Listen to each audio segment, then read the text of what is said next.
Hey there, it's Dawn. I just wanted to pop on here today. I wanted to share a quote that I've really been taken with, and that reminds me of what I have always treasured most about the person that I believe Jesus was when he was here on earth, and really the true legacy moving forward. And it ties into the one of my passions, which is to look at various ways that we can reconnect to our core essence individually and collectively.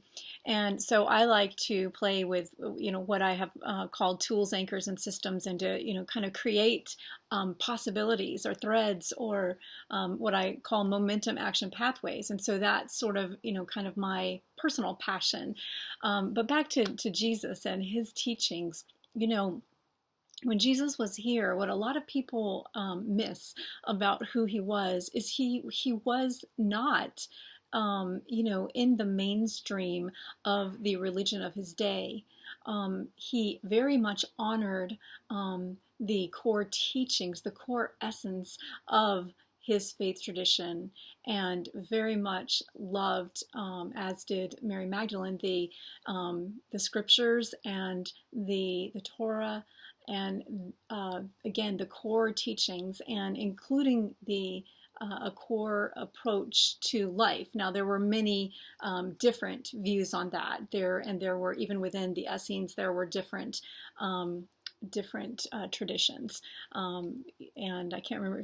I know there's one that's associated with John the Baptist, and then there's another one which I often resonate with, but I always forget what it was. But in any case, in the time that Jesus was alive, he was often challenging the institutions and the approaches of the day, the rules and the laws that had been stacked upon those core teachings or that core essential truth. And he was often challenging that. And he was inviting us to look at this with compassion. Some examples: if you look at many of the miracle stories or the healings, they happened, for example, on the Sabbath. And then, the Pharisees and the Sadducees, the religious sects within the Jewish faith of the day, would come and challenge him and say, Master, how can you break this rule and this law? And if you really look at what Jesus was saying, it was always a call back to the true essence, and what is most true, and that truth is what sets things free. And he was in many ways a radical and a revolutionary, though not a political revolutionary. Some people who followed him really wanted him to be that, but he always led by walking in the way of love and by embracing, again, a whole new way of, kind of seeing what was right before us, what we had created together, collectively, and then individually in a life. Some of the most beautiful moments, if you read the New Testament and the other stories that are still alive in the hearts of many of us, some of the most beautiful moments came when there was an encounter and he helped someone to see through his eyes of love and compassion, to see the core essence that they had, somehow forgotten or become disconnected from. That is what his life was all about. And that is, what is still with us today. And so back to the quote, I actually read this quote in Richard Rohr's newsletter. He has the Center for Action and Contemplation, I believe it's called. And this quote from him really, really hit home for me. It says, "When we try to find personal and individual freedom while remaining inside structural boxes and a system of consumption, we are often unable or unwilling to critique those very structures." And I think that that's so evident right now in our world. We can see that, the reason that there isn't a more of a speaking out and a standing up to what is corrupt, perhaps, and in all, I'm not just talking politically here, I'm talking in all sectors of society and all systems that are created, because what we have created um, has been often built on a false hierarchy, a false system of belief, a false understanding or rendering, or an iteration that varies from the truth of the core essential stream of wisdom that was in the beginning, is now, and ever shall be. The wisdom, the core essential truth, does not go away. So I'm in a hurry and finish this video because I hear some hammering next door. But what I just want to invite you to is to really think about, to return to perhaps a way of being a free radical. Be a free radical, in terms of, taking what is true, and carrying that forward, with, certainly conviction, and incorporating that into your daily practice, but really examining the structures and the boxes that maybe you have placed yourself inside, and how that perhaps has kept you from expressing what you know to be true deep inside. I have lived this story in so many ways. A prime example of that is that when I play with these systems and life tools, and share journeys online. And when I wrote down All Systems Go, which is 24 systems for individual life thriving, and solar systems, they are momentum action pathways. They're just streams that we can connect to return to the truth of who we are, to the light and the life and the love that we are at our core. So I wrote that, and I released it in January of 2015. And at that time, I was going to share these in a fashion online, and it was immediately shut down in a variety of ways. And the book was out though, and has been. And so I allowed that critique from within the boxes to pull me back in. Not that I necessarily went back into those small boxes, but I absolutely let it affect me, and I took on that. The shaming for having stepped too far outside the bounds. But, I've always had a little bit of a revolutionary streak. I named my business 22 years ago when I started it Creative Revolutions Inc. And that still is the legal structure for what the various things that I do and how I show up in the world. And so I've always been a bit of a revolutionary, and very much about freedom, the freedom of humanity, and the freedom of each human heart, to fully come back to life, to live in full expression. And I really, that idea of the free radical, it's really been living with me. I'm going to read that quote one more time. It says this: "When we try to find personal and individual freedom while remaining inside structural boxes and a system of consumption, we are often unable or unwilling to critique those very structures." And that is a quote from Richard Rohr. Other thing I want to touch on is, creativity versus consumption. I see so often, people who in their downtime, there's sort of an assumption of consumption, an assumption that the way to take it easy, have a good time, dogs here, hey, is to consume. Come on,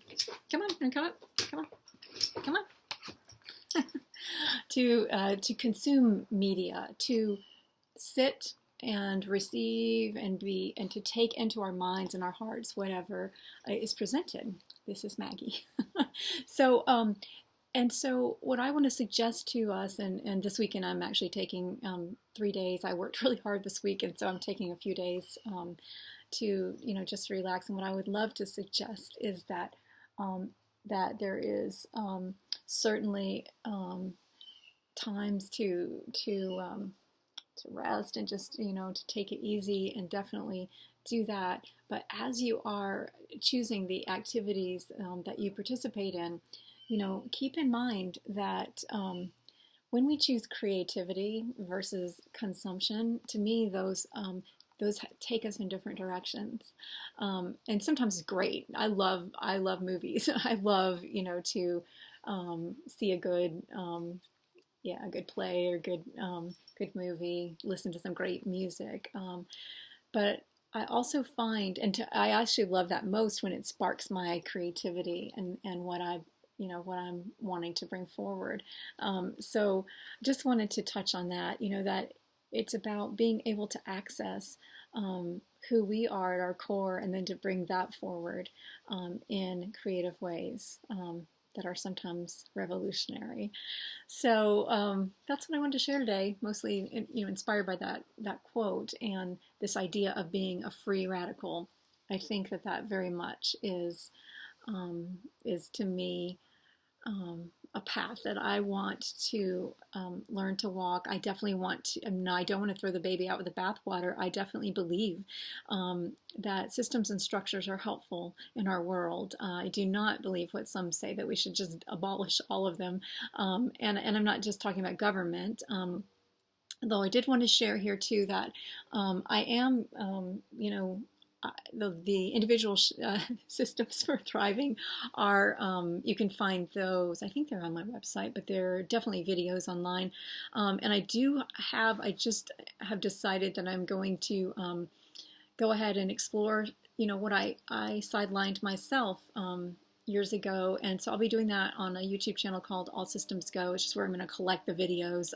It's not necessarily, there's no intent of building anything from that, although I may be called back to do, I had it all planned out back in 2015. I had the series of online, the journeys that would take us through connecting to a whole new way of seeing ourselves, a whole new way of being ourselves, and a whole new way of freeing ourselves through these three journeys, through the seeds systems, the star systems, and the sea systems, all of which are contained within the 24 systems for life thriving. And systems, by the way, see, I think this is what happens. I think a lot of people take the word systems itself and demonize it. And instead, what we need to be doing here is we need to connect to reclaim what is most true, which is what I saw in the life of Yeshua as I understand it, and to, so that I call that radical reclamation, and then also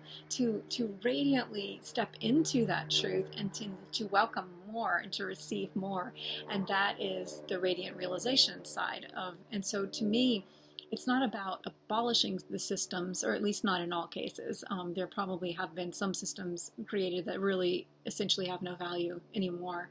And we could, discuss what those may or may not be, but they're different, and we should honor one another and what we choose in that way. And so sorry, I just lost my original thought, which was that I will be revisiting my own, just kind of playing and exploring. And I would love for this to be a co-creative process with you. And I'm going to be exploring the collective systems for thriving. And just kind of, what I'm going to do is actually just start with sort of what I'm seeing, and what another thing that Jesus's approach really taught me was to look at what appear to be polar opposites, to take, left and right, or this and that, and to see that they're held in one sphere of infinite grace, and to find the redeeming qualities in each, and to, sometimes it is a reconciliation, but often it is just a bigger container, and it's a return to the shared values and the shared core truths where those exist.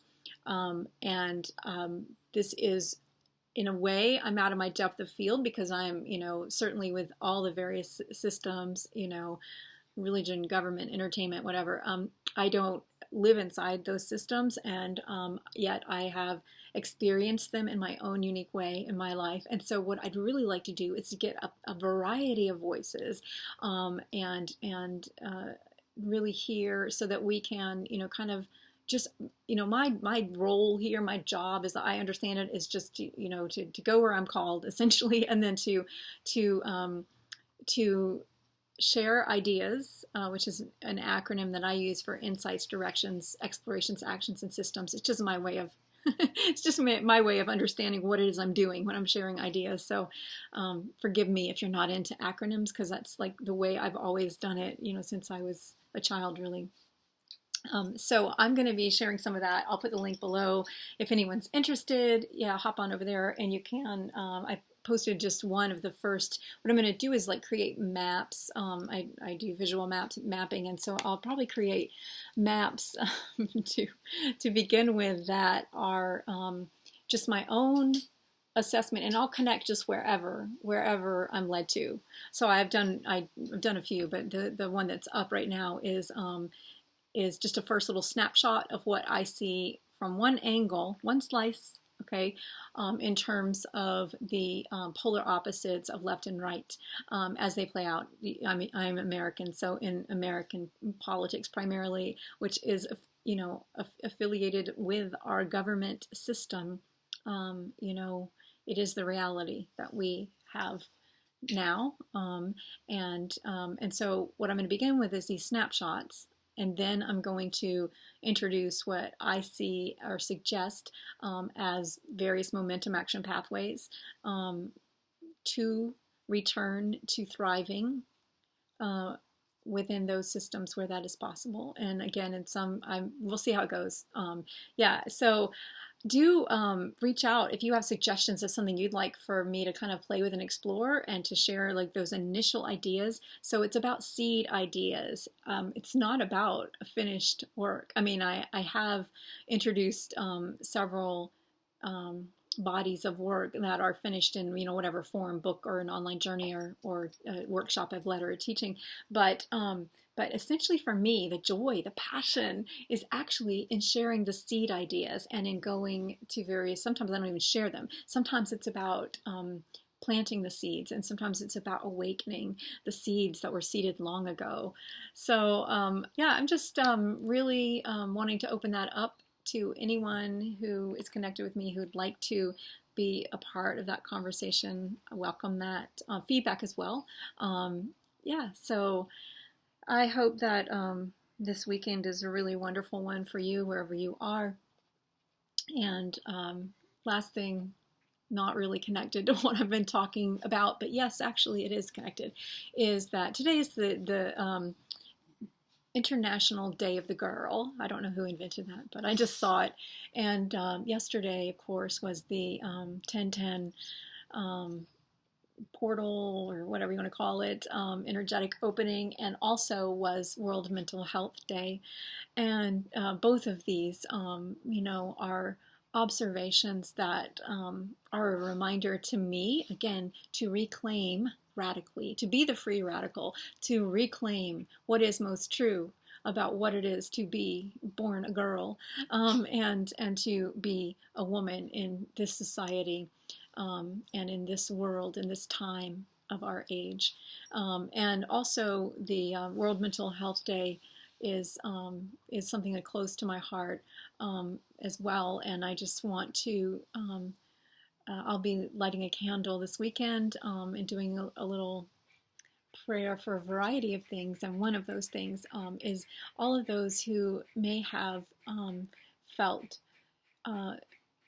ostracized or sidelined or neglected or abused in this world. And so invite you to light a candle, and to, if you know of people who are struggling, to bring compassion forward and to be a light as much as you can, but mainly just hold the light, and see them as light. Okay, I'm going to end it there. I'll see you guys later. Bye.